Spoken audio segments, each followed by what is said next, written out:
زبان دراز لوگوں سے ڈرنے کا کوئی فائدہ نہیں، وہ تو بول بال کے اپنی بھیڑ اس سے نکال لیتے ہیں، لیکن ڈرو ان لوگوں سے جو سہ جاتے ہیں، کیونکہ وہ معاملہ اللہ کے سپرد کر دیتے ہیں اور وہاں ناانصافی کوئی گنجائش ہی نہیں ہوتی ہے۔ جب کوئی کام تمہاری مرضی کے مطابق ہو جائے تو شکر ادا کرو کہ اللہ نے تمہاری مرضی کو اتنی اہمیت دی، اور اگر تمہاری مرضی کے خلاف ہو تو پھر صبر کرو کہ اب وہ اللہ کی مرضی سے ہوگا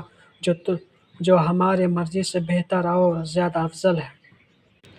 انسان تبھی اللہ کی طرف رجوع کرتا ہے جب وہ دنیا میں اپنا ہر ہنر آزما لیتا ہے اور پھر بھی اسے چین اور اطمینان نصیب نہیں ہوتا، پھر اس کو یقین ہوتا ہے کہ صرف اللہ کی محبت کے سوا ہر محبت نے فنا ہو جانا ہے۔